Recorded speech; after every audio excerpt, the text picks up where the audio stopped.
യൂട്യൂബിന് വിട. സൂര്യയിലെ എല്ലാ പരമ്പരകളും സംരക്ഷണത്തിന് ശേഷം തികച്ചും സൗജന്യമായി സൺ നെക്സ്റ്റ് ആപ്പ് ഡൗൺലോഡ് ചെയ്യൂ. കണ്ടാസ്വദിക്കാം നിങ്ങളുടെ പ്രിയ പരമ്പരകൾ.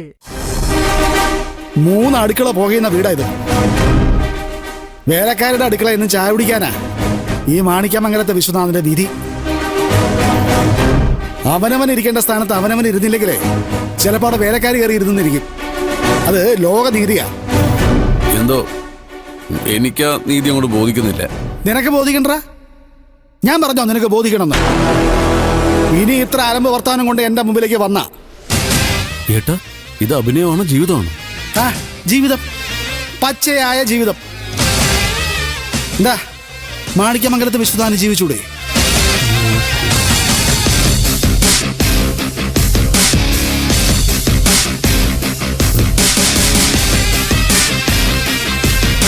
നീ മറിയുന്നേ ചാടുകട്ടെ.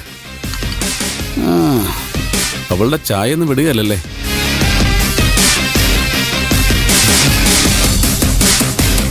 ഈ വയസ്സാം കാലത്ത് ഏട്ടന് എന്തിനുള്ള പുറപ്പാടാ? ഒരു ചെക്ക് ബുക്ക് 2 ബാങ്കിലോ? ഒന്നും കൂടി ശരിയാവുന്ന.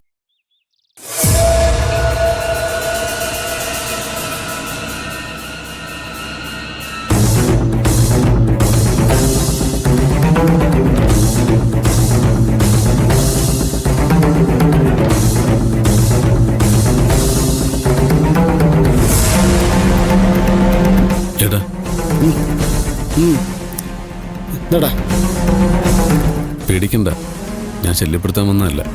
പിന്നെ ഏട്ടാ, എനിക്ക് ചില കാര്യങ്ങൾ അറിയണമെന്നുണ്ട്. എന്തോന്നാ? ഇന്നലെ വരെ ഏട്ടൻ പറഞ്ഞിട്ട് ഈ വീട്ടിലെ പെണ്ണുങ്ങളെ പറ്റിക്കാൻ നമ്മൾ നാടകം കളിക്കുകയായിരുന്നു.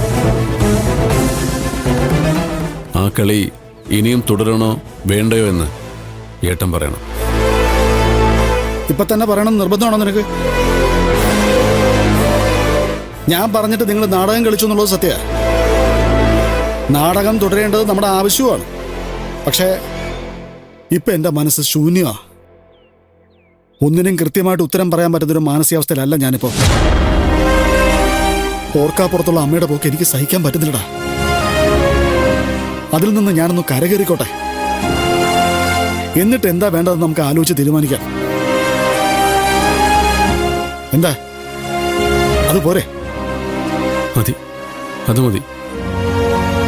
പക്ഷേ ഏട്ടൻ്റെ ചില നേരത്തുള്ള പെരുമാറ്റം കാണുമ്പോൾ എനിക്കാകെ കൺഫ്യൂഷനും പേടിയും തോന്നും. എങ്ങനെ ഞാൻ തിരിച്ചു പെരുമാറുണ്ടെന്ന് പോലും എനിക്ക് യാതൊരു എത്തും പിടിയും കിട്ടുന്നില്ല. ഞാൻ തന്നെ എത്തും പിടി കിട്ടാതെ നിൽക്കുക. എന്റെ പെരുമാറ്റം ചില നേരത്ത് എനിക്ക് പോലും പിടിക്കുന്നില്ല. തുടങ്ങി വെച്ചതൊക്കെ പൂർത്തിയാക്കാൻ പറ്റുമെന്നാ ഇപ്പൊ എന്റെ ആശങ്ക. ഏട്ടാ, ഏട്ടനിങ്ങനെ തളരല്ലേ? ഏട്ടന്റെ മാനസികാവസ്ഥ എനിക്ക് മനസ്സിലാവും. പക്ഷെ ഏട്ടൻ തളർന്ന അത് ഏട്ടനെ മാത്രമല്ല ബാധിക്കുന്നെന്ന് ഓർത്തോണം. ഈ വീടിന്റെ മുഴുവൻ താളവും പോവും.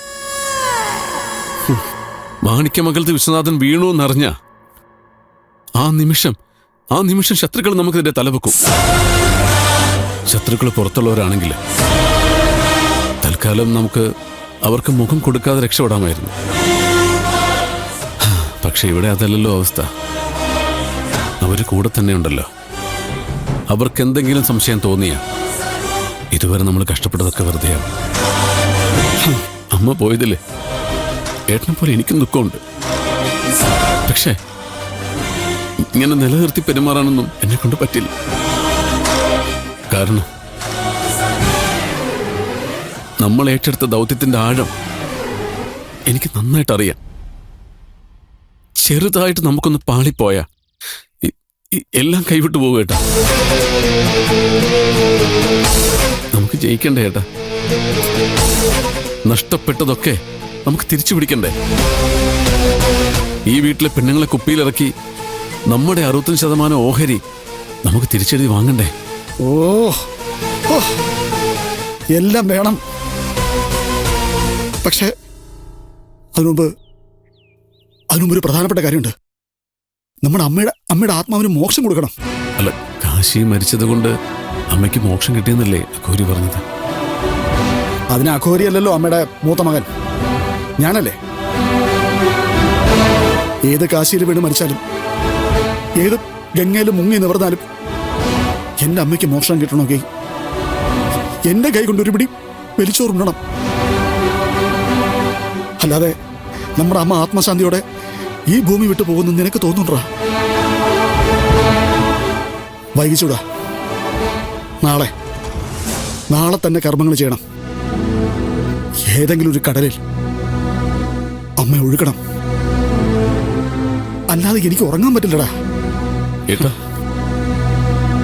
നാളെ കാലത്ത് മണ്ഡപത്തിന് കടവിൽ വരാൻ ചന്ദ്രനോട് പറ കേട്ടോ. അമ്മ യാത്ര പറഞ്ഞു പോകുമ്പോ അമ്മയെ ധിക്കരിക്കാത്ത മക്കള് 3 കൺമുമ്പിലുണ്ടെന്ന് അമ്മ ആശ്വസിച്ചോട്ടെ.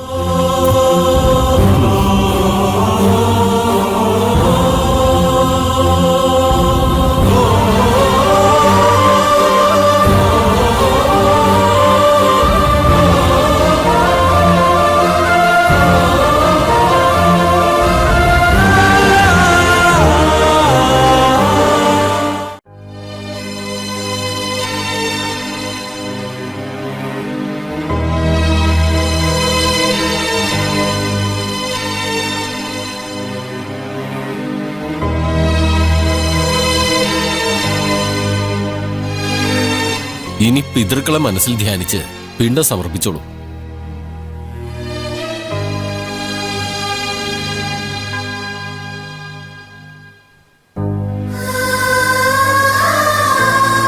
മരിച്ചത് മുത്തശ്ശിയോ അമ്മയോ അല്ലേ? അതെ. അവരുടെ മോക്ഷത്തിനു വേണ്ടി സമസ്താപരാധങ്ങളും ഏറ്റുപറഞ്ഞ് 30 കോടി ദേവതകളെയും മനസ്സിൽ ധ്യാനിച്ച് ഈ ചിതാഭസ്മ കലശങ്ങൾ എടുത്തോളൂ.